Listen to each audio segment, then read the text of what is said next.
Madam Witness, ayon sa COA Circular 2015-01, pagdating sa disbursement ng confidential fund, ang authorized lang dapat talaga yung head ng agency or yung designated person ng agency na yon. You agree? And in this case, ang SDO is Edward Fajarda. Alam na natin, kanina pa natin pag-usapan. Correct? Yes, sir. Now, anong mga dokumentong sinumite sa Land Bank, DepEd Land Bank para magpapatunay na in fact talagang si Edward Fajarda ang designated SDO? Wala po. Wala. Wala po. Ano ibig sabihin wala? So, walang dokumentong isinumite na dinedesignate si Fajarda ng head ng agency na yan para sabihin ito ang SDO. Ito yung maging katransaksyon nyo? Wala? Wala. Laway lang? Wow, laway lang puhunan. Nagpunta po dun si Mr. Fajarda na siya yung payee at nag-present po siya ng identification. Of course, pero dapat meron siyang dokumento pinipresent na siya ang dinedesignate ng head ng agency na yon bilang SDO. Right? Wala po silang na-present Wala. sa amin. And then you honor it?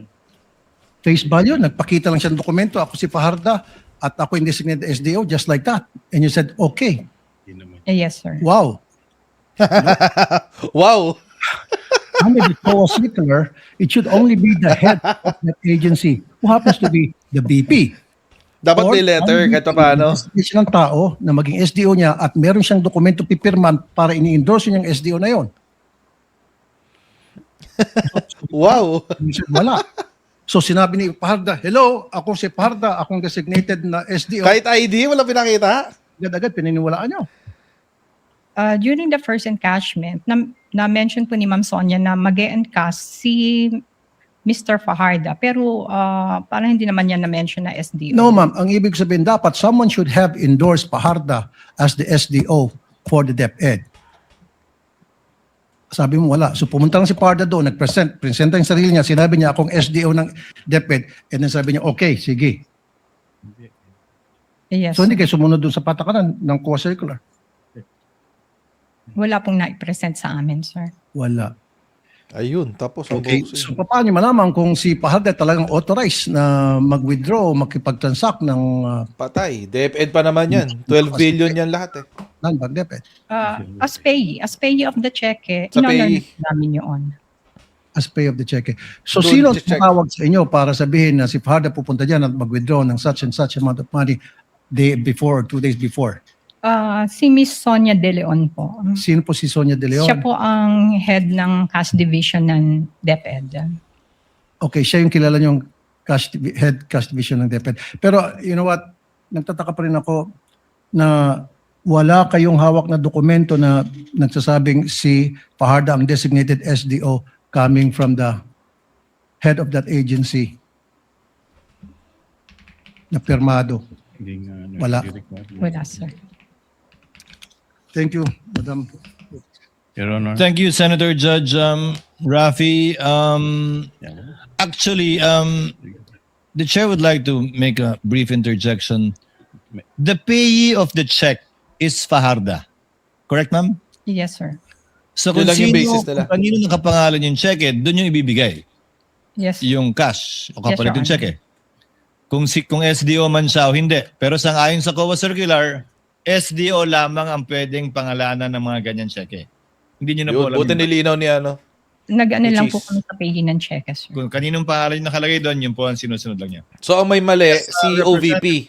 Yes, Your Honor. Thank you, Your Honor. Your Honor, Dapat si OVP ang may mali. knowledge as to the designation of Mr. Fajarda and as to the purpose of the fund, Your Honor.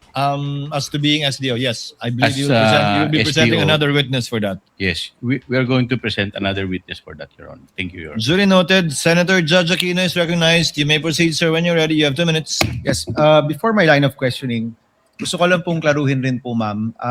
Alam niyo po ba na para sa confidential funds yung pondong yan? Hindi rin po, di ba? And you're not required to ask. Yes. Hindi rin kayo nagtatanong talaga. Yes. Okay.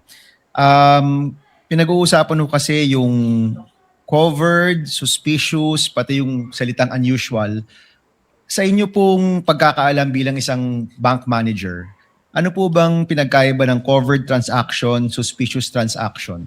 Ang covered transaction po is automatic po yung inire-report sa AMLC. May system po ang Land Bank na ang mga transactions ng bangko na in excess of 500,000 ay automatic na naka-report.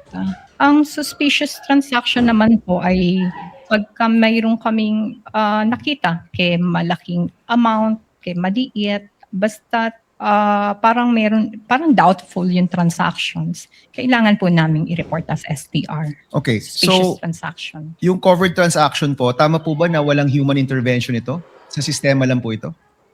The STR? Sa covered transactions, may wala human po. intervention po ba ito? Wala pong human intervention. System po yan. Ano po ito? Papasok o palabas o encashment o basta kahit anong above 500,000? Yes, sir. Kahit na ano po above, in excess of 500, naka-report po siya. Okay, so we can safely assume that this transaction was covered. Well, you don't want to deduce that, no? Ayaw niyo pong sabihin. Yes. Yung suspicious, sino po ang nagde-determine na suspicious ang isang transaction? Who determines that? Sa amin po, sa branch, pagka po may napansin kami, ako po ang nagre-report niyan din. Kayo po, wala hong ibang pwedeng mag-report or ang branch manager lang po yung pwedeng mag-report? Ako kasi yung nagre-report, ako yung nagsasign ng report. Okay. So, ito po, tinanong ko rin po ito kanina dun sa manager ng Land Bank, pero nais ko lang po marinig rin po sa inyo. Nagkaroon po ba ng suspicious reporting ng transaksyong ito sa AMLA? Hindi po kami pwedeng mag-divulge ng any information regarding sa reporting po ng STR, sir. And nasa batas naman po yan na hindi ho kayo pwedeng mag-divulge. Yes. Yung sinabi niyo po kaninang unusual, iba po yun sa suspicious? Iba po. Okay, can you help me understand ano po yung pinagkaiba ng unusual tsaka suspicious sa inyo pong perspektiba? Unusual meaning kakaiba lang yung transaction pero not necessary suspicious. Okay. Yung suspicious po, tama po ba may eksaktong definisyon yan sa mga batas natin? Yung unusual po ay inyo lang pong pakiwari? Yes, sir. Okay. And kayo po bilang branch manager, ayaw nyo pong sabihin kung nireport nyo po ito, pero sa inyo pong karanasan, lahat pong nakikita nyong hindi pangkaraniwan, nire-report nyo po ba sa AMLA? Not particularly this case, but in general? Hindi naman po. Hindi lahat ng mga unusual transaction ay nire-report namin as suspicious. Alright. Maraming salamat, Mr. Chair. Senator Judge Ejercito is recognized for his interjections. You may proceed, sir. When you're ready, you have 2 minutes.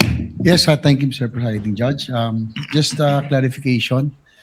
Ma'am, kanina po nakikinig po ako, no? Ang nabanggit nyo, sabi nyo, na ilang beses sabi nyo, unusual po yung 37.5. Madalas, the transaction sa inyo pong branch ay nag-average yan 10 to 20 million. Tama ho ba? Ang aking pagkakarinig. Opo, mga last 10 million. So sa isang karaniwang araw, ano po yung sa inyo pong experience, ano daw po yung pinakamalaking halaga ng cash na inyo pong nailabas sa inyong sangay para po sa isang client, in this case ito pong ahensya na ang DepEd po? Ano po yung pinakamalaking amount? Ito na po ba yung pinakamalaki dahil sabi niyo kanina ay unusual? Pinakamalaki pong amount na nailabas nga po ay yung na-encash is yung 37.5. Ito na po. Opo. So ito yung nagsimula nung kailan po ito nagsimula yung ganitong withdrawals, yung ganitong kalaking amount? Anong pong February, sir? Ito na po, last question, Mr. Presiding Officer. Nangyayari po ba itong ganitong kalaking amount, ganito kalaking halaga na withdrawal sa ngayon? Ay, during my time, wala na po yung, yun lang pong tatlong yun. Dito lang. Well, hindi na po nasundan. Wala na po. That's all. Thank Obvious you. na obvious. Thank you, Senator Judge Duterte lang talaga. Duterte lang sa kalam. Make interventions. Chair would like to make a few. Siya lang talaga, kaisa-isang gumawa. Tama po bang translation ito? Unusual sa Tagalog, kakaiba. Yes, Your Honor. Suspicious, tama po ba, kaduda-duda? Yes, Your Honor. Sang-ayon sa AMLAC, yung kaduda-duda dapat i-report, pero yung kakaiba, hindi kailangan i-report. Yes, Your Honor. Tama po. Sabi niyo po kasi kanina, yung unusual hindi kailangan i-report, pero yung suspicious, kailangan i-report. Sang-ayon sa batas. Hindi ko po sinasabing suspicious to. Sinasabi ko lang, yun yung sinasabi ng batas. Yes, sir. Ang suspicious transaction po ay kailangan nating i-report as STR sa AMLC. And yung unusual, kung unusual lang naman siya, but wala naman pong suspicious dun sa transaction, hindi po siya kailangan i-report. Isa na lang po katanungan, curious lang po ako. Sabi niyo po, para pangalagaan ang kaligtasan ng inyong empleyado, hindi pwedeng ihatid ng sino mang empleyado ng bangko yung pinagbigyan ng pera, gaano man kalito, gaano kalaki, dahil kapag hawak niya na yon, kanya na yon. Tama po ba? Opo. Ibig sabihin po ba nun, pag na-withdraw na yung pera at hawak na ng depositor yung pera, pag may nang hold up ng bangko, matapos niyang mahawakan yung pera, saan na ho yung mawawalan, di na kayo? Ganun po ba yan? Hindi. Sa praktikalang usapan. Gayun din, paglabas niya ng bangko nyo, na hold up siya doon, hawak niya na eh. Wala na kayong pakialam, di ba? Kaya kayo may polisiya yung gano'n na bawal magatid. Dahil nga, pag hawak na niya, kanya na yon. Opo. Kanya na yon, pananagutan niya na yon, wala na kayong pakialam. Ano man ang mangyari doon. Yes, Your Correct. Honor. Mawala man yon, nakawin man yon, hold upin man yon, labas na kayo doon. Yes, Your Honor. Tama. It would be all, Ms. Campuzano. Are there any other interjections or interventions by any of the senator judges? The Senate President is recognized. One quick question, Mr. Presiding Officer. Ms. Camposano, nasabi niyo kanina unusual. Pero may nasabi rin kayo kanina in your past experience na may government organization na naglabas ng pera ganang kalaki rin. Bakit unusual po sa DepEd pero hindi unusual dun sa government Dapat organization? dapat gawing witness dito si ano eh. Usually kasi Si yung POA eh. mga ibang Siya yung DepEd. agencies po para normal na from ano na naglalabas sila ng ganoon. Ito pong kasing sa DepEd kaya ko po nasabing unusual is ito lang pong tatlong to ang nangyari. So in other words, doon sa ibang government agencies, madalas sila ganito kalaking amount ang lumalabas. Regular yun. Opo. Sa DepEd, hindi regular. Yes, Your Honor. Thank you, Mr. President. Senator Judge Lacson is recognized for his intervention. You may proceed, sir, when you're ready. Thank you, Mr. Presiding Officer. Further clarification lang. Binabasa ko po yung Anti-Money Laundering Act. Wala naman pong kaduda-duda nun eh. Either covered or suspicious. Pag covered, may threshold. Maski hindi suspicious, kailangan report kung above the threshold amount, which is 500. Wala po sa batas yung kaduda-duda eh. Either it's suspicious or covered. Yes. Transaction. Ang ano kasi yon, sir, pagka ang covered transaction, automatic pong naka-report siya Yes. as covered transaction Above the threshold. in excess of 500,000. Sa suspicious transaction po, parang nagkaroon po tayo ng doubt, di ba? And then inimbestigahan po natin at yung pong sa investigasyon natin ay hindi siya pumasa. Pero- Suspicious pa rin Sige po. po siya. So that's when kami magre-report as suspicious transaction. Pero there's no such thing in the law na doubtful or kaduda-duda.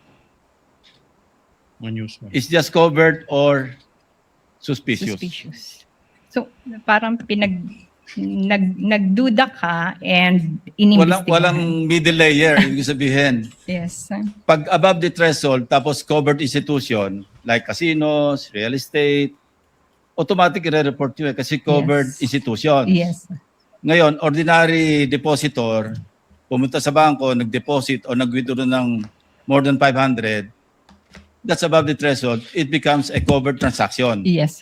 So wala akong kaduda-duda. Yes. Suspicious lang. Wala yung middle. It's either you categorize it into covered or suspicious. Wag na ho tayo mag-usap ng kaduda-duda, basta, or unusual pala, sorry. Wag na natin pag-usapan yung unusual. Either kaduda-duda lang or covered. Yes, sir. Thank you. Tapos na, Judge Villanueva, walang middle ground, round. Yes, no, Mr. President. walang doubtful. Court interjection. I was looking at the BSP circular number 1215. And in this circular of the Bangko Sentral ng Pilipinas, it says here, a transaction is considered unusual when it shows patterns that are inconsistent with the account owner's usual behavior, is not commensurate with the known business or financial capacity of the account owner, or deviates from the account owner's profile. So, naintindihan niyo po ito when you say unusual, di po ba? Pumapasok po dito sa BSP circular. Again, sir? Whenever you said that this is unusual, pumapasok po o dito sa kategoryang ito pumapasok ng BSP circular 1215, yung binabanggit po ninyo. Na, ang transaksyon ay considered unusual kung ito po ay nagpapakita ng patterns that are inconsistent with the account owner's usual behavior. So kaya po siya unusual, sir. Yun nga po, kaya tinatanong ko po kayo, Yes, whenever sir. you say this, na it's unusual, dahil pumapasok po siya sa kategoryang ito. Yes, sir. Salamat po, Ginoong po.